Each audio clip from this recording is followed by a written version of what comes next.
Twins pregnancy की शुरुआती दिनों से ही आपको नोजिया, वोमिटिंग और मूड स्विंग्स, जी मचलाना, मुंह से सलाइवा आना यानी कि मुंह से बहुत ज़्यादा थूक आना, ये सब शुरू हो जाता है क्योंकि उस टाइम हमारा एस्ट्रोजन और प्रोजेस्टेरोन बहुत हाई हो जाते हैं। खासकर ट्विन प्रेगनेंसी में आपके हार्मोन जो होते हैं बहुत हाई हो जाते हैं। इसी वजह से ये सब आपको पहले स्टार्टिंग यानी कि आपका जब पीरियड मिस हो जाता है और 6-7 दिन की बाद से ही ये आपको आपके बॉडी में देखने को मिल जाएगा। हार्मोन बहुत तेज़ी से बढ़ते हैं, इसी वजह से ये सब आपको हो सकता है। और जब आप बहुत उल्टी करते हो तब आपके बॉडी में बहुत पानी की कमी हो जाती है और आपको डिहाइड्रेशन भी हो सकता है, आपका बॉडी डिहाइड्रेट हो जाता है। तब आपको पानी बहुत ज़्यादा पीना है। अगर आप पानी भी पीते हो तो आपको वोमिटिंग हो जाता है या फिर वोमिटिंग जैसा फील होने, आप कुछ भी उस टाइम नहीं खा पाती, नहीं पी पाती, आप जो भी खाते हो आपको उल्टी हो जाता है। हेलो एवरीवन, मैं दीप्ति, ट्विंस माँ केयर में आप सभी का स्वागत है। चैनल को अगर सब्सक्राइब नहीं किया है तो सब्सक्राइब कीजिए, लाइक कीजिए, शेयर कीजिए और नीचे दिए गए बेल आइकन को प्रेस करना ना भूलिए ताकि मेरा वीडियो जब भी आए, जैसे भी आए, आप लोगों तक नोटिफिकेशन पहुंच जाए और आप लोग वीडियो को देख सको। तो चलिए शुरू करते हैं आज की वीडियो। सिंगल प्रेगनेंसी के मुकाबले ट्विन प्रेगनेंसी में आपकी बॉडी की रिक्वायरमेंट बहुत ज़्यादा होती है। इसी वजह से आपको कोई भी चीज़ ज़्यादा क्वांटिटी में यानी कि एक्स्ट्रा आपको लेना पड़ता है क्योंकि आपके शरीर में, आपकी बॉडी में ब्लड सप्लाई बहुत बढ़ जाता है। जैसे कि आप सबको पता है ट्विन प्रेगनेंसी 2 टाइप के होते हैं, एक होता है मोनोकोरियोनिक और एक होता है डाइकोरियोनिक। मेरा जो प्रेगनेंसी था वो डाइकोरियोनिक था, यानी कि दोनों बच्चे अलग अलग थैली में थे, दोनों बच्चों का प्लेजेंटा भी अलग अलग था। मोनोकोरियोनिक जो होता है वो एक प्लेजेंटा होता है और 2 बच्चे होते हैं एक थैली में, या फिर 2 प्लेजेंटा होता है और एक थैली में 2 बच्चे होते हैं, ऐसा भी हो सकता है। तो उस टाइम आपकी बॉडी की रिक्वायरमेंट बहुत ज़्यादा बढ़ जाती है क्योंकि आपको दोनों बच्चों के पास न्यूट्रिशन पहुंचाना है। जितना आप अच्छा हेल्दी फूड का डाइट मेंटेन करते हो उतना ही आपके बच्चे को न्यूट्रिशन पहुंचेगा और उनमें आपके बॉडी में बहुत अच्छे से ब्लड सप्लाई होता है। इस टाइम आपको ज़्यादा ध्यान ये देना होता है कि आपकी बॉडी में पानी का कमी ना हो। अगर पानी का कमी हो जाता है तो आपको यूरिन इन्फेक्शन होने के चांसेस बहुत रहते हैं। जो प्राइवेट पार्ट होते हैं, वेजाइना होता है, वहाँ पे खुजली जलन भी हो सकता है क्योंकि यूरिन का कलर येलो आता है और येलो आने की वजह से वहाँ पे जलन महसूस आप सबको हो सकता है।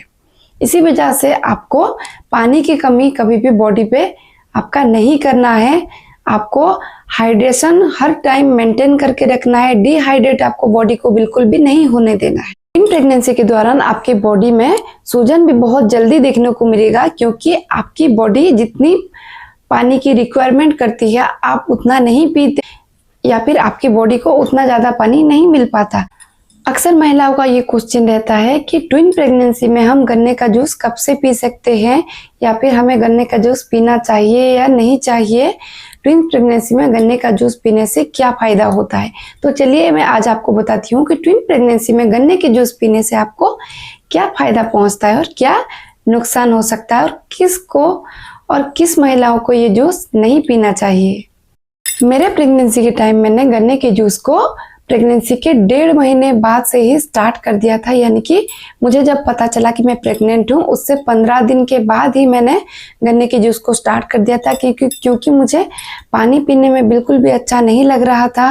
कोई भी खाना खाने को अच्छा नहीं लग रहा था। कोई भी चीज़ ऐसा हो जो मुझे खट्टा मीठा फ्लेवर दे या फिर मेरे मुँह को स्वाद लगे, तो मुझे गन्ने का जूस उस टाइम बहुत अच्छा लगता था। इसलिए मैं गन्ने के जूस को दिन में 1 बार जरूर पीती थी। आप गन्ने के जूस को सुबह ब्रेकफास्ट के बाद ले सकती हैं या फिर दोपहर में आप 12 से 1 के बीच भी ले सकते हैं। प्रेगनेंसी के दौरान बहुत सी महिलाओं को शुगर की क्रेविंग हो जाती है, मीठा खाने को बहुत मन करता है। आपको उस टाइम गन्ने का जूस 1 गिलास लेना है। देखिएगा आपको इंस्टेंट एनर्जी मिलेगा और आप बहुत दिन भर फ्रेश फील करोगे। प्रेगनेंसी के टाइम जो हमारे बॉडी में छाइयाँ हो जाती है, ये इस चीज़ को भी दूर करने में बहुत मददगार होता है। और आपके जो लेग्स क्रैम्प होते हैं प्रेगनेंसी में, या फिर आपका पैर सूज जाता है, पैर में सूजन आ जाता है, आपका लेग क्रैम्पिंग्स होता है प्रेगनेंसी के टाइम, ये उसको भी कंट्रोल करता है, बहुत ज़्यादा बढ़ने नहीं देता।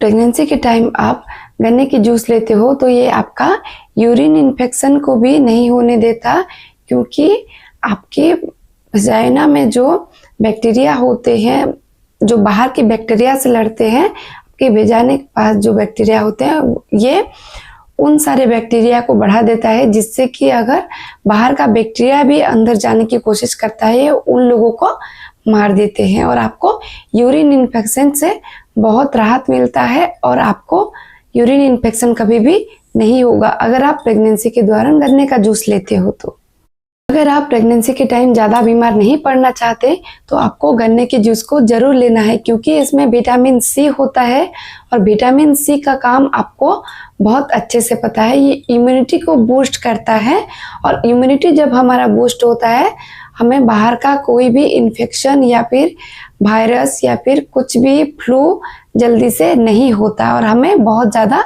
दवाई का भी सेवन नहीं करना पड़ता है। हम सबको पता है कि प्रेगनेंसी के दौरान हमारा मेटाबॉलिज्म जो होता है बहुत स्लो हो जाता है, क्योंकि हमारा बॉडी के सारे जो पार्ट्स होते हैं, बॉडी के सारे जो ऑर्गन्स होते हैं वो बच्चे की ग्रोथ में लग जाते हैं। उस टाइम ज़्यादातर यूट्रस में वो ज़्यादातर ब्लड फेंकते हैं, क्योंकि बच्चे का अच्छे से ग्रोथ हो, और खासकर ट्विन प्रेगनेंसी में बच्चे को ज़्यादा से ज़्यादा न्यूट्रिएंट्स की ज़रूरत होती है, ज़्यादा से ज़्यादा आपकी बॉडी का ब्लड फ्लो वहाँ पे जाना चाहिए ताकि बच्चे का अच्छे से ग्रोथ हो सके। गन्ने का जूस आपके लीवर पे बहुत अच्छा काम करता है, जो भी आप खाते हो पचता नहीं है, क्योंकि उस टाइम हमारा मेटाबॉलिज्म बहुत स्लो हो जाता है। उस टाइम आप जो भी खाते हो, जो भी पीते हो, या फिर जो भी खाना आपका पचता नहीं है, अगर आप गन्ने के जूस पीते हो तो आपका डाइजेस्टिव सिस्टम बहुत अच्छा हो जाता है, और गन्ने का जूस बहुत आपको हेल्प करता है डाइजेस्ट करने में, और आपको कॉन्स्टिपेशन भी ये नहीं होने देता। गन्ने के जूस में आयरन, कैल्शियम, पोटेशियम, इलेक्ट्रोलाइट होने की वजह से ये आपकी बॉडी को डिहाइड्रेट होने नहीं देता, हमेशा आपकी बॉडी को हाइड्रेट रखता है। पानी की कमी ये बिल्कुल भी नहीं होने देता है, जिस वजह से आपको हमेशा एनर्जेटिक फील होता है।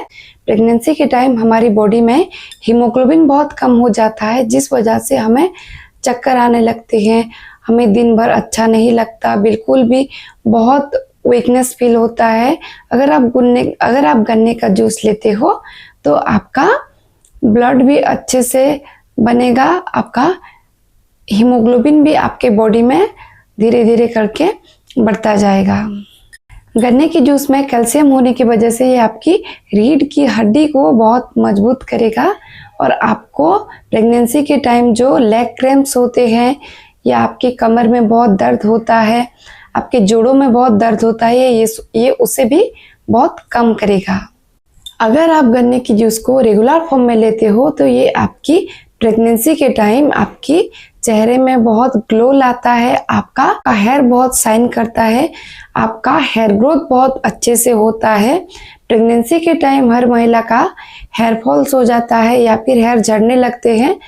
इस टाइम अगर आप गन्ने की जूस लेते हो तो आपका बाल भी नहीं झड़ेगा, और आपका हेयर ग्रोथ भी अच्छे से होगा, और आपका स्किन भी बहुत ग्लो करने लगेगा। ये आपकी जो बॉडी की वेस्ट मटेरियल होती है उसको भी बाहर निकाल देता है।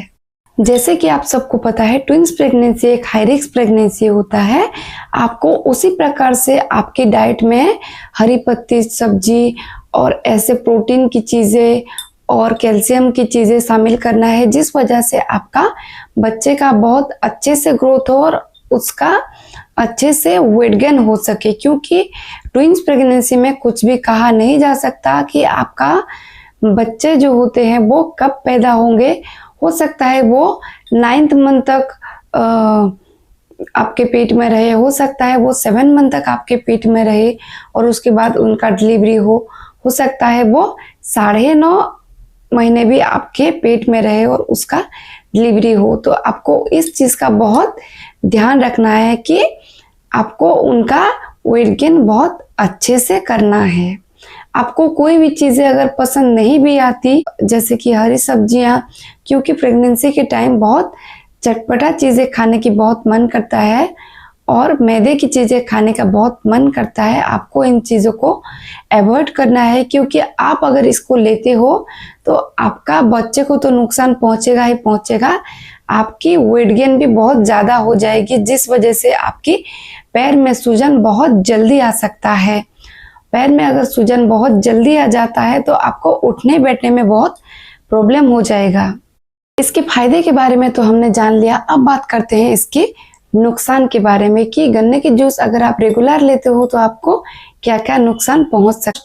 फर्स्ट ऑफ ऑल, आपको आपके डॉक्टर से पूछ के गन्ने की जूस को मॉडरेट अमाउंट में ही लेना चाहिए, क्योंकि अगर आप गन्ने की जूस को रेगुलर लेने लगते हो, आपको बहुत अच्छा लगता है, इस वजह से आप अगर आप डायबिटिक पेशेंट हो तो आपको गन्ने की जूस को वहाँ पे ही स्टॉप कर देना है, बंद कर देना है, आपको नहीं लेना है। अगर आपको डायबिटीज है तो आपको गन्ने की जूस को बिल्कुल भी नहीं लेना है। प्रेगनेंसी के 5 या 6 महीने में अगर आपके डॉक्टर ने आपको शुगर डिटेक्ट किया है तो आपको गन्ने के जूस को नहीं लेना है, उसको वहाँ पे ही स्टॉप कर देना है, क्योंकि इसमें जेस्टिशनल शुगर नाम का एक शुगर होता है, जिससे कि प्रेगनेंसी के दौरान आपको हो सकता है और आपको होने के साथ साथ आपके बच्चे को भी हो सकता है। मैंने ये खुद अपनी आंखों से देखा है, क्योंकि मेरे दोनों बच्चे जो हैं वो प्रीमेच्योर थे और हमें एसएनसीयू में उनको 1 मंथ एडमिट करना पड़ा। और वहाँ पे जो सारे बच्चे थे, जो पेशेंट थे, उनमें से एक लड़की थी जिसको कि जेस्टिशनल शुगर हो गई थी और उसकी माँ जो थी वो प्रेगनेंसी के दौरान बहुत ही शुगर खाती थी, बहुत मीठे की चीज़ खाती थी। इसी वजह से उसको होने के साथ साथ बच्चे को भी जेस्टिशनल शुगर का प्रॉब्लम हो गया और उस छोटे बच्चे को, यानी कि वो 7 मंथ में पैदा हो गई थी और उस छोटी बच्ची को उस टाइम इंसुलिन लेना पड़ता था और उसको बहुत प्रॉब्लम होता था। जब तक उस बच्ची का वेट गेन नहीं हो जाता तब तक उसको इंसुलिन देना था उनको। तो वहाँ पे उस बच्चे को एडमिट किया गया था। मेरे बच्चों के था, जब भी उस लड़के को भूख लगती थी वो बहुत जोर से रोती थी, भूख के लिए बहुत तड़प जाती थी और कई बार ऐसा भी होता था कि वो अपने आप ही साइलेंट हो जाती थी जब उसका शुगर लेवल डाउन हो जाता था। वो कुछ भी नहीं पीती थी, कुछ भी नहीं खाती थी। वो इतनी छोटी बच्ची है, आप खुद ही सोचिए। अगर आप मीठे का सेवन बहुत कर लेती हैं प्रेगनेंसी के टाइम, अगर आपको बहुत मन करता है, आप कंट्रोल नहीं कर पाती हैं खुद को, फिर भी आपको जबरदस्ती खुद को कंट्रोल करना है, क्योंकि ये आपके बच्चे में ये जेस्टिशनल शुगर पैदा कर सकता है और आपके बच्चे को ये बहुत प्रॉब्लम क्रिएट करता है। आप पूरे दिन में गन्ने की जूस को आधा ग्लास से 1 ग्लास ले सकते हो, इससे ज़्यादा आपको नहीं लेना है।